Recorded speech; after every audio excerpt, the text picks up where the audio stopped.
Interesting, on page 102, our author, and I think we're running a little over, aren't we? Yeah, well, we're close. We'll take a break here. But our author, let's see if I can read exactly what I wanted to say. But page 102, he talks about the fact, he makes a comment here. In the UCC, and he's talking about the United Church of Christ, for instance, I'm near the top of the page at 102. In UCC, for instance, full-time pastors preparing for retirement have an easier time buying into the annuity program than do their part-time counterparts. That's because part-timers can't use monies they've earned from non-church sources, which is often the bulk of their yearly income. If such problems lie with federal regulations of retirement programs, then denominations should be lobbying for exemptions and partnering in the meantime with other entities that can help their part-time clergy save for retirement. Instead, precious little is being done on these fronts and others because denominations are largely in denial about the part-time wave. Taking a head-in-the-sand approach comes at the expense of clergy and congregations who are at the forefront of where mainline Protestantism is heading. He's pretty intensely critical of that. Some denominations are doing a better job than others. It sounds like the Presbyterians are doing some good things there. But again, I think that's something that has to be continually reviewed. I'm not sure exactly where MMBB is with all this. I received a check every month. I don't know how it's being administered right now other than the fact I get a nice check every month. But I think, again, those are things that we really have to look at in terms of how that will look in the future. Big question too, and I think another statement is the whole issue of student debt. I already brought that up. The problem is now we're dealing with the reality that a lot of people are coming out of seminary. We're talking 50 grand. That's a big issue here. The other thing, I gotta just flip my page here. The other thing I just wanted to say, and then we'll kind of wrap this up. A couple of things here, two more things here. Helping congregations discern and live out their calling. Again, we've talked a lot about that in terms of what does it mean to be a church? What does this mean? What is a church supposed to be? Again, a lot of preaching, teaching, guiding people on this. And then finally, setting affordable expectations for ordained and lay leaders. You know, some churches try to hang on for way too long and they're not in a position to do that. Other churches just suddenly, they get panicked, they drop the ball, say, hey, we're cutting your salary because we need a new boiler or whatever. That happens way too quickly and not thought out. The other factor is that what do you do about emergencies, buildings? I think good stewardship education comes in this, because that's the other thing. I also don't want a church becoming part-time to be an excuse to exercise poor stewardship. Because there's some churches that probably could support somebody in a more full way, but it's just an easy cop-out. We'll just cut their salary, but we still expect them to work like a full-time person. That's what often happens. But I think we also have to look at the stewardship question, you know, the importance of giving to the Lord and giving to the ministry. So I don't think, in all of this, and this is not a stewardship seminar, but thinking at least in the back of your mind, there are some stewardship issues here as well. How are families and people giving up to the Lord? What is their response to the Lord's love in terms of sacrificial giving and all that stuff, the stewardship stuff that we talk about. Stewardship of not only money, but time. How do we use our time? All that stuff does not, this whole seminar does not preclude that. I don't want it to just be, okay, well, let's get somebody, you know, if you're a lay person particularly, or if you're on a finance committee or something like that, I don't want it to be, hey, well, we've done a part-time thing now, let's go and cut the pastor's salary because this is all we can afford. But it may be there, and that may be, you'll have to do that, but maybe there's some stewardship issues as well that needs to be addressed congregationally. So I wouldn't want to preclude that or ignore that. So I think that is something that I think is also a very important thing. Okay, let's take a break now. That is the end of session 4. Actually, we're running behind here. We're only going to take a 5-minute break. So if you could come back, maybe just stretch. Let's take a kind of a stretch break. Training aspect of this. I don't think there's any question that we need to train our leaders and our pastors who have had the traditional roles even. Now, we all talked about this before. Again, some of the stuff repeats itself, but I'm a big person in repetition. But I like this statement here. The traditional model of theological education, training one professional person to do the various tasks of ministry. We want them to become an inspiring speaker, a thoughtful counselor, an organized administrator, I flunked that test, and a conflict resolver, a manager, salesperson, youth mentor, and so on. Chief cook, bottle washer, snowplow superintendent, and knowing how to ring the bell on Sunday morning. I added that. I added that to the quote. I mean, that's kind of the model we've worked on for years. But that's changing, obviously. And we've traditionally thought the way you do that, at one time it was Bachelors of Divinity, now it's Masters of Divinity, and it prepares clergy to become the de facto expert on church matters. Ooh, doesn't that sound impressive? Ooh, that just makes me boil. Theological education, I believe, must be shared with the whole church must be trained to the shared pastorate and ministry, and I should say ministry of the future, not just pastorate, the general ministry.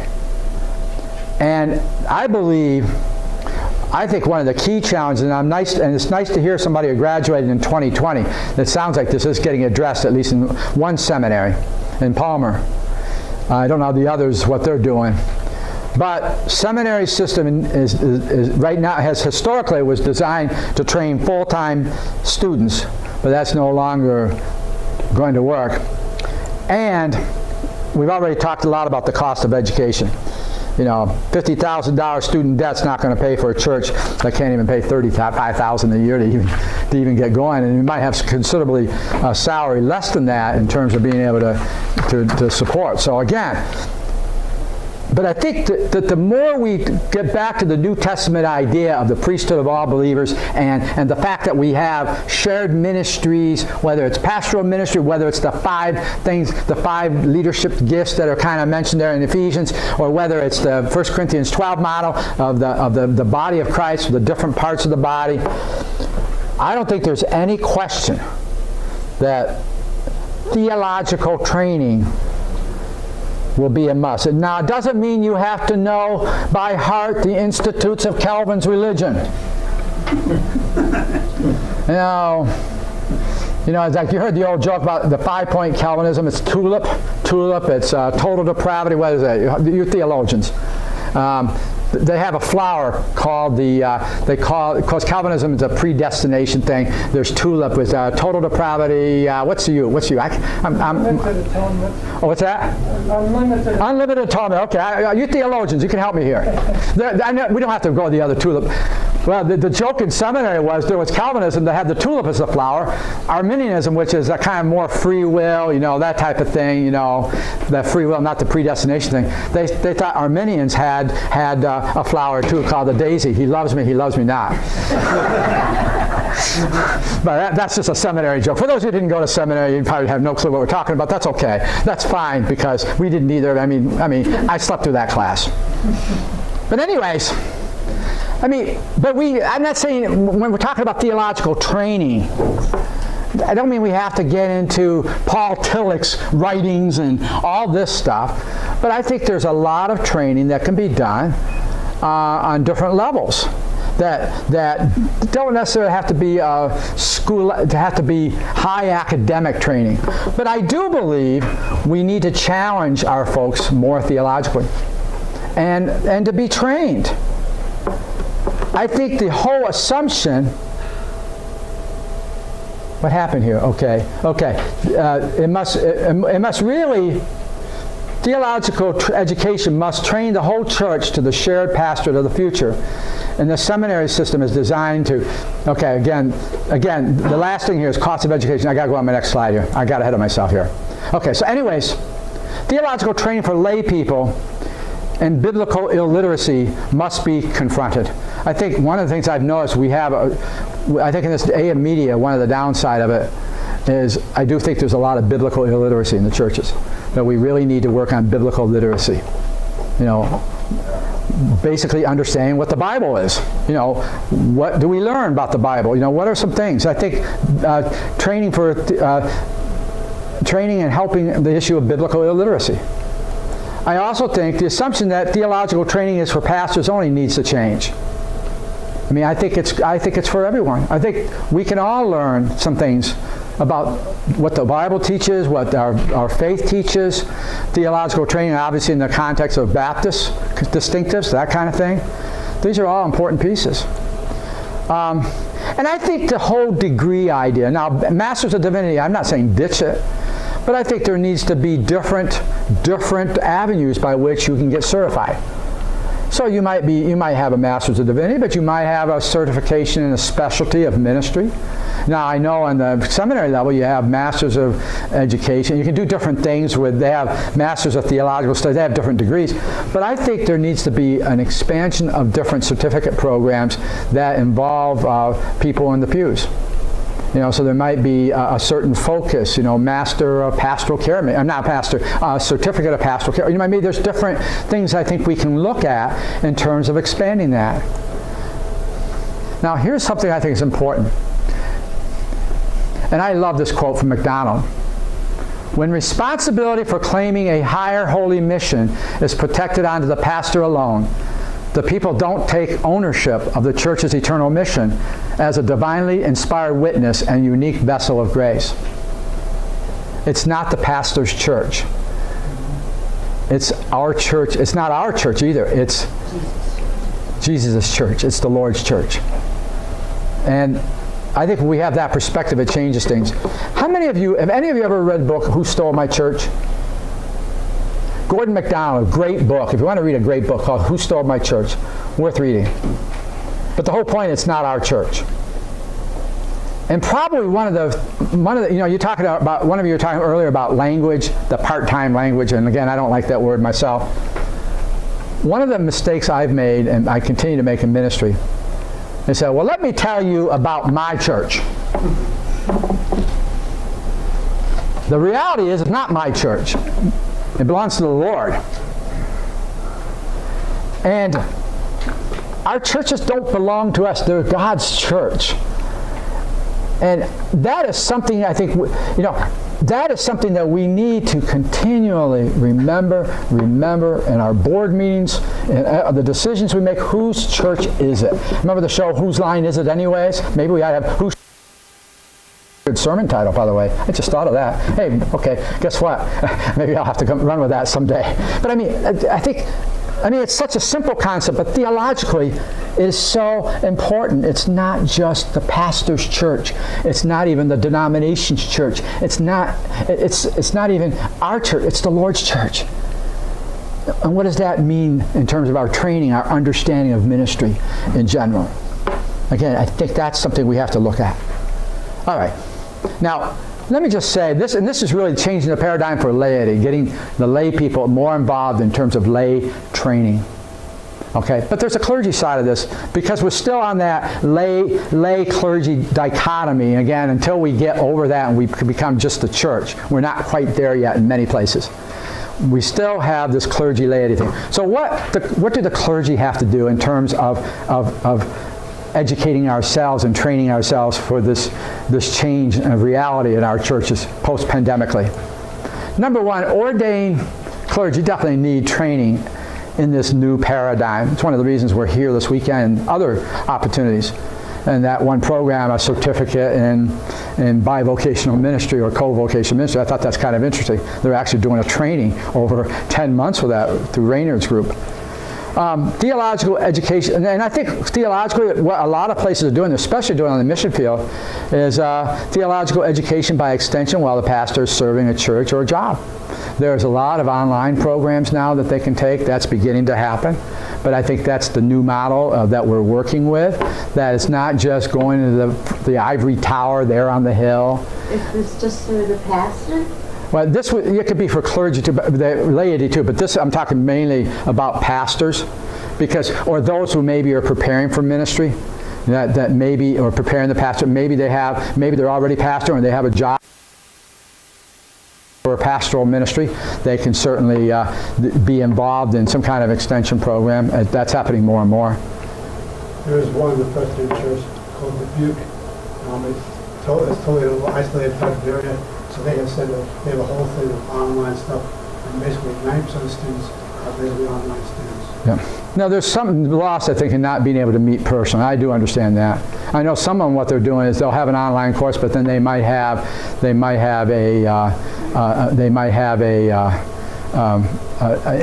have to go on campus for a couple of weeks, that kind of thing. So there's some that are trying to do a hybrid of both. But again, I think this is some of the things that I think theological education that seminaries are doing is definitely, that's a change we're seeing and needs to continue to see. That the model of just being in the four walls of the seminary, that's changing. Especially, you get somebody, let's say, that they have a full-time job, but they feel called to pastoral ministry, and know they need some training, and maybe they want to go through the ordination process and maybe they want to get an MDiv. Then they have to be able to have access, while they're keeping their current job, they have to be able to have access to a seminary education while they are working in the job force. How you juggle that's a whole other time management seminar. But I think that's a model that's increasingly going to be reality. Phyllis, didn't you kind of go through that when you went back for your MDiv? Did you continue? Eastern had a program where you attended physically one night out of the week. Okay. And then sometimes, like spiritual class, we used to have to go in a little bit early and meet as a group. But that was why I went there, because instead of having to go away someplace for a whole week, I could go one night out of the week. See? That's really good. I did it in Massachusetts, where it was 1 week in a month, and we would go for seminary at a location, and we would have our training, and then we would go back and still have like classwork and stuff that you would have to bring back and send in and stuff. Okay, so seminaries are thinking this way, which is good. Again, I'm from the dark ages. I'm still in the time where we all wore gray coats. When we all had patches on our elbows for the whatever those suits were. That's when I wore. That's when I had hair, which is a whole other story. All right, online education obviously is going to be more important. Customized learning. He talks about that on pages 120 and 121. Again, I'm kind of trying to wrap things up here. But customized learning, I think there are some situations, and there may be more customized kinds of opportunities for learning, where it's not just necessarily your traditional model of learning. Again, I think for clergy, that's going to be important. Maybe I could see in the future maybe more of an emphasis maybe on bivocational ministry. Maybe there could be a customized plan to go through theological training in a bivocational sense. I don't know how many seminaries are doing that specific kind of thing, being that specific, but some kind of customized study program. I think those are all things that I think schools and educational institutions need to continue to think outside the box. How can we customize learning experiences for pastors and also for lay people too, but I mean in this context, pastors. All right, teaching discernment, and this is another thing I think that we also will have a responsibility, and already has been alluded to, is really the importance of training ourselves as pastors, of doing what does it mean to be a discerning pastor and recognizing the gifts in others, especially if you're in the equipping role. If you are in an equipping ministry where you're really equipping people to become leaders, how then do we go about doing that? That's going to be a change in the paradigm, as well. Developing skills for 3 ministry models: equipping, ambassadors, and collaboration, or what we call the multi-staff type of thing. We already talked about that earlier, but that's going to take some skill development into being able to do that. How do we help folks who are in ministry, particularly the pastoral end of things? How do we help them become better equippers? How do we help them be ambassadors? That might get into some time management issues. How do we allot our time? How do we do ministry in these different areas? Because these are kind of three areas that may be very much a part of your ministry. And then I think this is another thing. What about non-church work? What do you do? Maybe you have to learn some job skills that are not related to church if you're going into a certain field.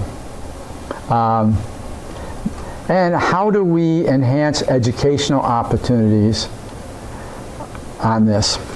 Here's a radical thought, Jim and Jared. I just thought of this. I'm going to get myself probably, I'm not going to get in hot water. You know me. We have these grant programs for this, and maybe there are programs. Do we have grant programs for pastors who might have an interest in non-religious areas, but that would be a supplemental part of their bivocational, bi-career ministries? I mean, wouldn't that be an interesting thought? I don't know if that exists. I don't know anything about grants. You guys are the grant guys. But wouldn't that be interesting? Like, let's say somebody wants to be a chiropractor. We already have one here. But let's say the next pastor comes after you, just sees your passion for chiropractic medicine. And they want to go into that. Would there be some kind of grant program? Maybe it's through chiropractic field too. It might be their own field that does this. But how would we help pastors pursue those other careers while they're still pastoring? Are there grant programs? Are there things we could do that would help enhance their education in areas that may not necessarily be in the church? Now, I know grant money is somewhat limited, but I'm just trying to think outside the box. What would that look like? I mean, is that a possibility? Maybe there are possibilities out there I don't know about. I'm not a grant person, but again, think about the fact that some of our pastors may very well be pursuing fields that aren't just behind the pulpit. And what helped us was when I was in chiropractic school, we were serving part-time churches. So that was a source of income for us, right? While we were going through school. Yeah. But I hear what you're saying too. So it did help. I'm thinking if a pastor's working for $200 a week in a very small church, but still feels called to pastoral ministry, maybe even called to pastoral ministry in that $200 a week church, very tiny church, but yet also is pursuing something in another field.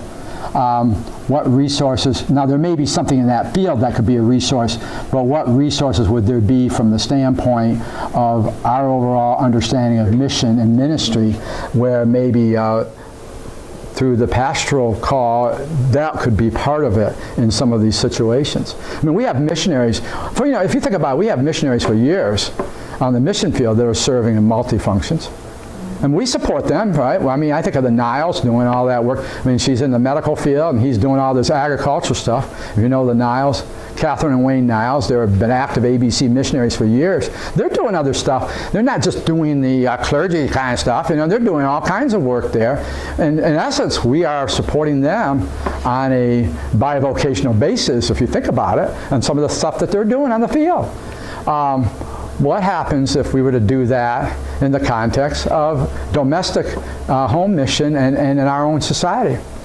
We may be doing some of that, but I mean, talking about pastoral ministry and stuff. Are there grant programs? Are there? Especially if they're going for education. Now, once they get the job, they get paid. I understand that. But there's a certain amount of training that they have to get there, but their salary situation is such that it doesn't really address that. Then, I mean, I'm trying to be a little bit creatively thinking outside the box with this. Steve, maybe we could educate the churches if there is continuing ed funds, I know if you go part-time, there's not a lot of money left, but maybe in that transition where you realize this day will come, put a little aside, have the churches prepared to educate the pastor. I've worked for companies that would pay for continuing education, and you could obviously get a degree to go in the direction you want to go, and maybe churches could be educated at a grassroots level to prepare the pastor. Chiropractic would be awesome to get a doctorate degree, but maybe a realistic certification in a program or go half with the church. Right. With the expectation that you'll continue to serve for a while. Right. I mean, it's Yeah, I mean, maybe it's a grassroots level. there's a lot of things we can do with this. I just wonder, is it only for pastoral ministry? If we're going to be talking about bivocational ministry, obviously their ministry is going to take two different directions at least. The churchy stuff and then stuff that's going to be outside of the church proper. But both of those things are ministries. They're both part of that person's ministry. One, they're just in different venues. So how can we assist people in terms of training and education that maybe would address that in terms of even like grants and scholarships and things, those kinds of things. I think those are some questions that would be interesting to explore in the future. So when I don't know. I just thought of this as I was presenting this now, so it's kind of off the top of my head. But again, it's just something that came to my mind. I said, what would that look like? It would be pretty radical, but God does some amazing things. We don't know. Okay, next slide. Let's go to the next one here. Okay. The next thing I really want to talk about is the American Baptist Lay Studies program. I joined because of my interest in working with churches that are looking between pastors. A few years ago, I began to see the real need for training lay people to ministry. Now, what I'm going to do is kind of give you an overview of what our Lay Studies program is. I'm on the Lay Studies committee for the region. We have a really great committee. I'll tell you, we do a lot of brainstorming. We do a lot of adjusting. We right now are really trying to streamline things so it doesn't take 10 years to go through the program. There are different avenues and venues in which you can go with it. So let me kind of explain what happens in the Lay Studies program. And again, I think this is so vital. I believe personally of all the things that we do regionally, and as a denomination, this is one of the most important things we're doing. I am passionate about it. I'm finding myself now, whenever I go do a workshop, I did one with a church last week, and somebody sounded like they might be interested. I said, oh yeah, hopefully. Lay Studies program is really set up to do a number of things, and we'll talk about that. First of all, basically, the Lay Studies program, most of them are set up as a 10-week course. They're offered online. They're $110 if you take it for credit, $60 to audit. You have to pay for your own textbooks, and I think there are some scholarships available that I am going to get to that in a minute. Actually, it's my next point. We are trying now, we are working on having these courses offered on a 2.5-year cycle.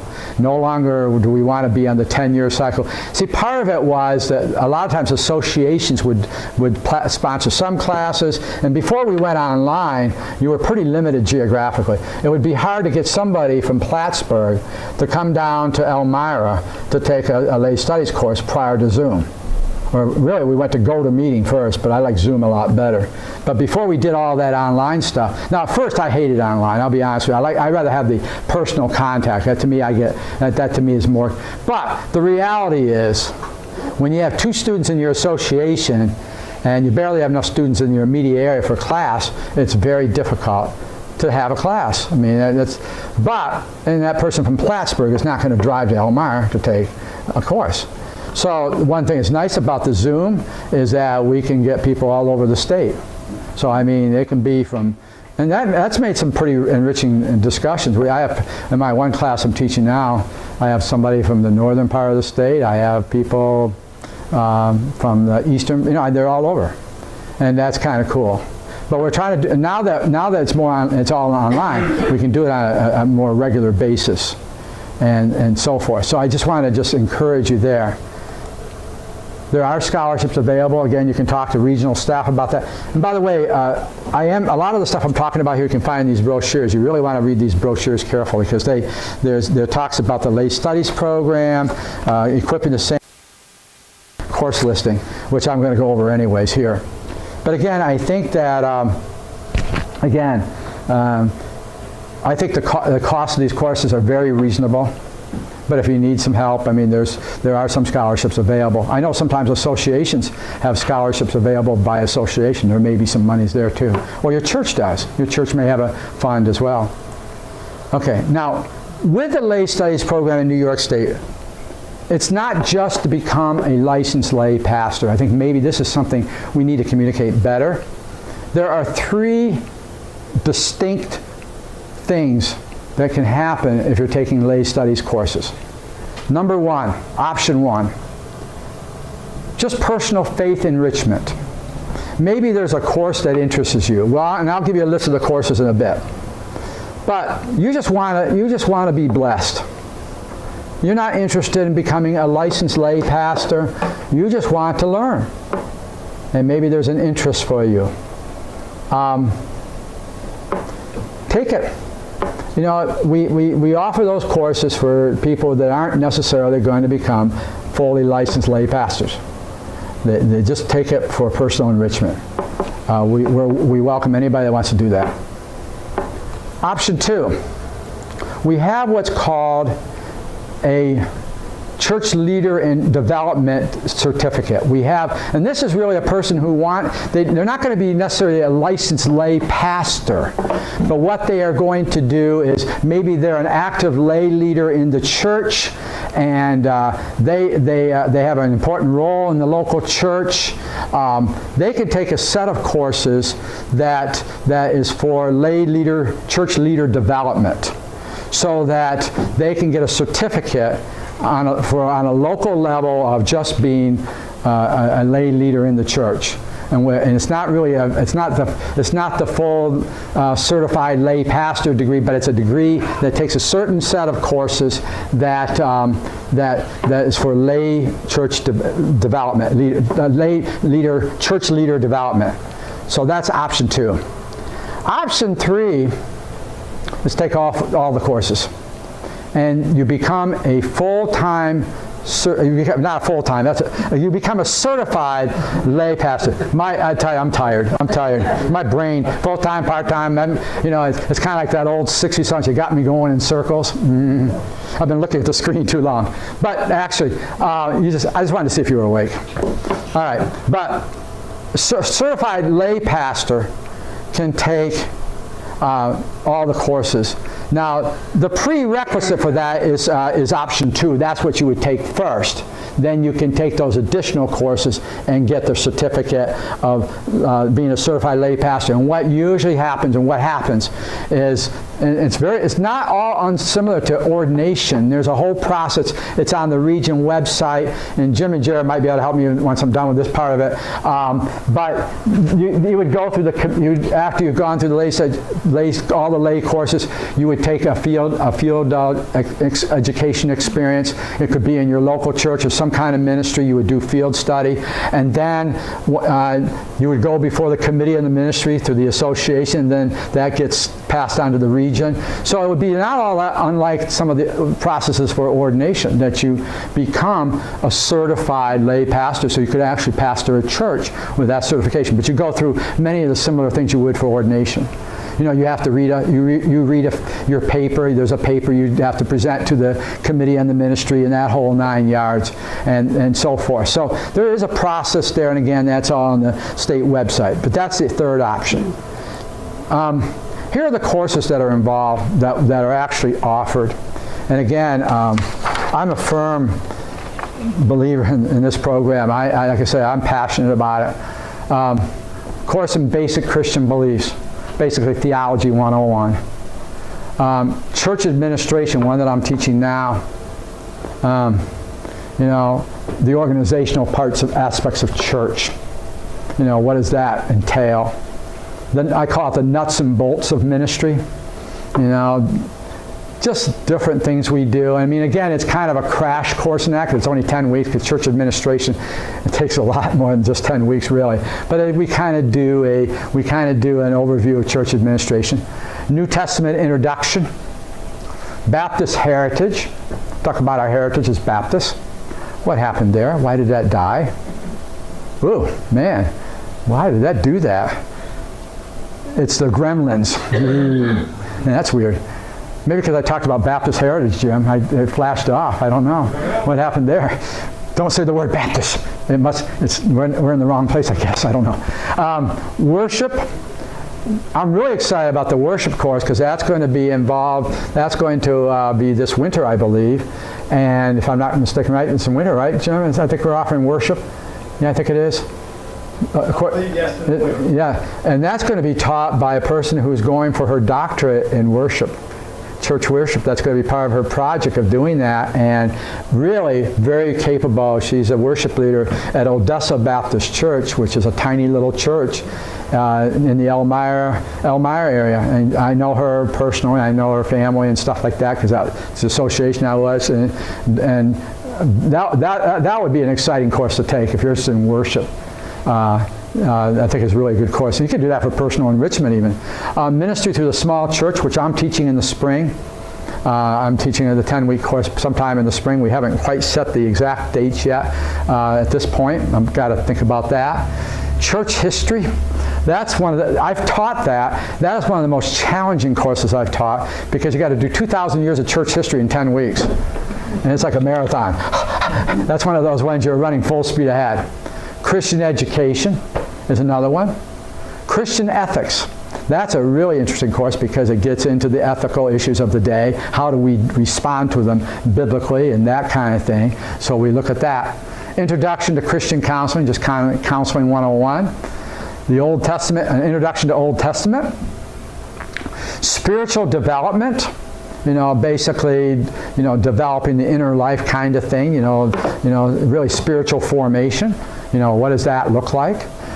Ministry to individuals might be a good one for people who really are interested in visitation, pastoral care, things like that are really, people, that may be one of those courses, even if you don't take the certificate program, might be a real value, where you're really working with individuals, and how do you minister to individuals, and some of the things about that. And then preaching. Being able to preach, and if you're going to be involved. And of course, some of these courses, I forgot which ones, to be honest with you, that are the different levels. But this would be all the courses if you were going through the whole certification program to be a lay pastor. So that's kind of what we offer. And these brochures really explain a lot of that about what we're doing and so forth. So, any questions on that? Any thoughts? Yes. If you start off, if someone were to start off auditing, is there any way to apply those credits towards a certification later? I was told no. No? I thought that was the answer. I just wanted to... Because if you take it for credit, you're going to have assignments you have to turn in. I thought so. Yeah. Okay.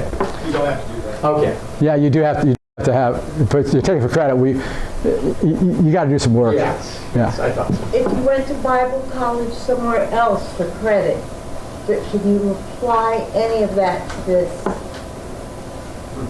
Well, your question was, if you take a course someplace else? If you went to Bible college someplace else, can you apply any of that towards? Reverend Lee Oaksley is the dean of the program. If you have taken a comparable course someplace else, then you'll give him a certificate of the completion, whatever it was, a description of the course. And if you took a course that was comparable, yes, you can receive credit for it. The United Methodists have a very good lay training program, and people will take courses there. So the answer is yes, you can do that. Yeah. Okay, Lee Oaksley is the one who looks at that and makes that decision. Any other questions? Why don't we just just get up and stretch, because we're on our last half hour here, and we're going to go right to session 6. Just stretch, just for like 1 minute, just get up and stretch. Now in session 6. Where do we go from here? All right. So session 6, where do we go from here?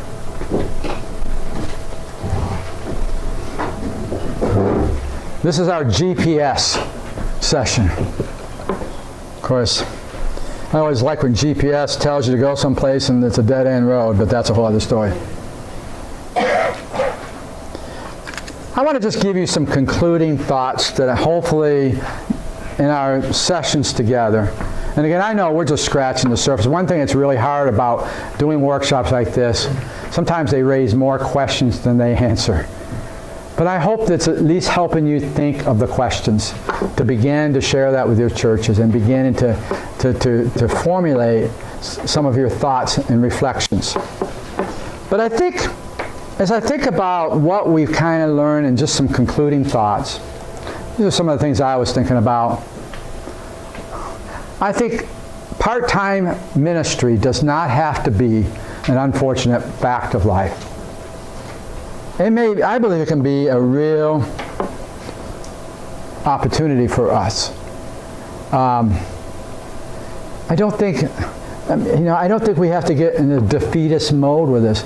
It's sad, though, some congregations are still struggling with it. They've gone so far into this, it's hard for them to make that change. But it doesn't have to be an unfortunate fact of life. The second thing here, part-time ministry can be the new thing that God is doing. The church can be the church and not an organization run by the professionals. 1 Corinthians 12, we've talked a lot about that. Not saying that we don't have a role, and again, for those of us who are kind of insecure about our professional role, I guess I've gotten old enough now where I'm just glad to be alive, I guess, sometimes. But I don't think it's something we have to feel threatened by, or feel that we're just this organization like the Kiwanis Club or some other club or some other organization. We are the church. We're the body of Christ. What does that mean? I once heard a video presentation. It was actually one of the, and I don't usually watch the TV evangelist too much, but I actually turned on one segment that I saw. It was actually good, but there was, and I don't even know who it was. It was on YouTube. It was on, I think, Trinity Broadcast Network. And once in a while, they do have something worth hearing about. Sometimes some of the stuff I kind of cringe, but they were asking. This pastor was sharing about his experiences on an airline. He was sitting next to somebody. And he was talking to this woman next to him. And he said, what is it that you do, ma'am? And she goes, well, I sell insurance, or whatever she said. And then she says, what do you do? He says, I am involved in an international corporation that is the largest international corporation in the world. She says, oh, really? She said, yeah. We build hospitals. We feed the hungry. We have homeless shelters. He went through a whole laundry list of stuff that his international corporation did. She says, oh, really? How do you do that? And he continues to share about how people all around the world of every nationality work in this corporation doing all these things, like building hospitals, like doing agricultural development, like dealing with inner city issues, like dealing with rural issues. And he's going on and on about this. He says, what company is this? He says, the church. The church. And he wasn't just talking about it as a professional. He was talking about it being the largest movement of anything in the world. The kingdom of God. Not bad for Trinity Broadcast Network. I mean, there's some good things on it. I shouldn't be so disparaging of that, but I mean, I've seen some crazy things there too. But when I heard that, I said, that is really true. It's so awesome. And It's not about being some kind of corporation where, we got there's always the business side of church. I get that. You got to pay the bills and all that. But it don't have to be an organization that's just run by the professionals. We are the largest movement of any. We make Bill Gates look like small potatoes. Microsoft, who's that? We serve the King of Kings, our CEO. He owns the whole thing, including Bill Gates' fortune. Which Bill Gates will have to answer someday, and I won't get into the theology of that. But anyways, I just wanted to say, that's who the church is. And I think God wants to do a new thing. The next thing. Part-time ministry can be a place that frees up the laity to serve in new ways in the church. But really not new ways, just going back to 1 Corinthians 12. That it frees us to serve in ways maybe we would not have imagined 20 years ago. And that's exciting. Part-time ministry opens up new opportunities for the gospel in the marketplace for clergy and laity. Got to get over the field of dreams mentality. I actually had a chance on our trip out west back in 2018. We went to the Field of Dreams, kind of a cool place. I actually have a video of me walking through the corn stalks. Have you ever seen the movie? Where you walk through the corn stalks, if you've seen that great baseball movie. You like baseball, it's an awesome movie.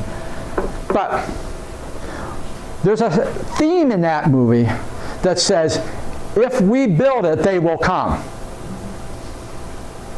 Many churches think if we build this program, if we build this event, they will come. Not true anymore. It's not true.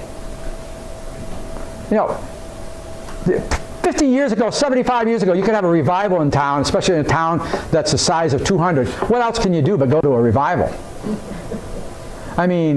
You could have somebody playing the organ or piano, and you could have the evangelist preach, and everybody in town would come because that was the social event of the day.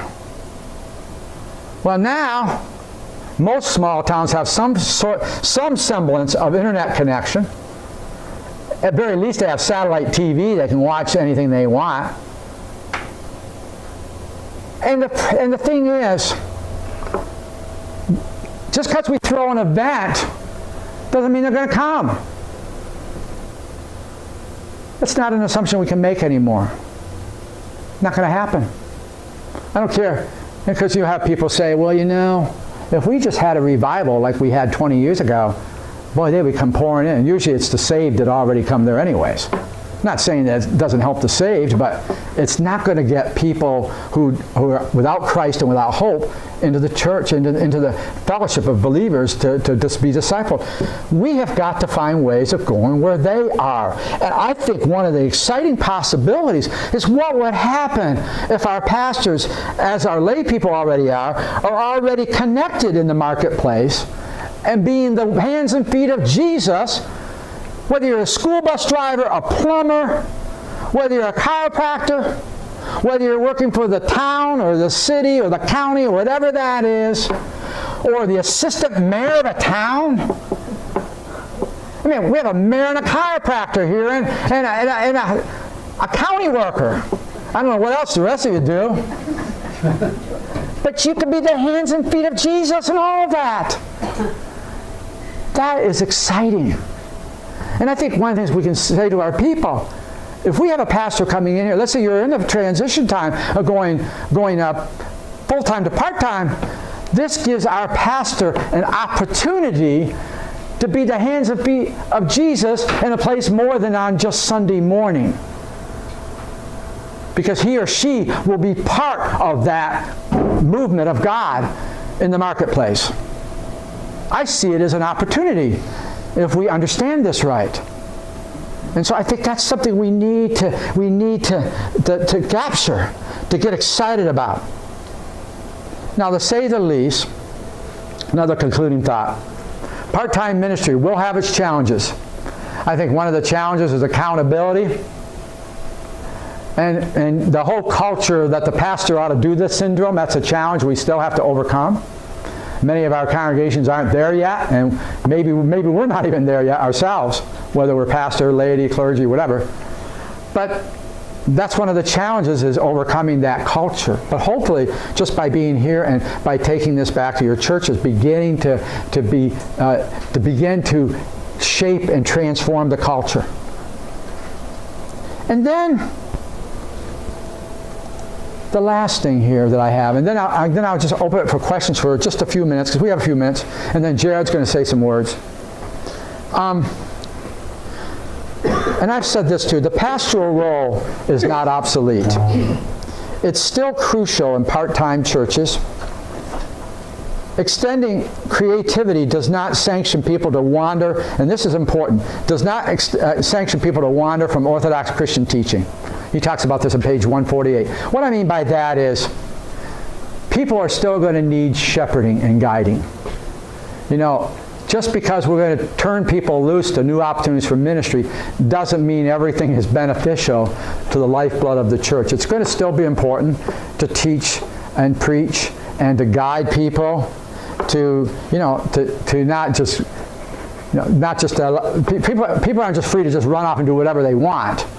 But this is where the theological training, the biblical basis comes in, where you're working with people to make sure they're rooted well in the faith. They're being discipled. They're being mentored and trained in the things of God. What does God's Word have to say about their situation? What does God's Word say about their workplace? All that kind of thing. It has to have a Christ-centered approach to it. And again, he talks about that on page 148. He just talks about the fact that this is not just a free-for-all. Hey, we're going to go part-time. You're free, folks, to go and do whatever. You know, there may be some things that probably have to be understood in the light of what the gospel says and what the Christian faith teaches. So, I mean, that's something that I think we'll still have to, I think the pastoral role will be, in fact, in some ways it may even have a more focused approach, because when you're doing, if you have people that are taking more of the responsibility inside the church and outside the church, that's where the pastoral role becomes very crucial, because you're part of the thing you're going to be doing is giving them spiritual guidance and direction and kind of helping them along. So I think that's going to be a big piece of this.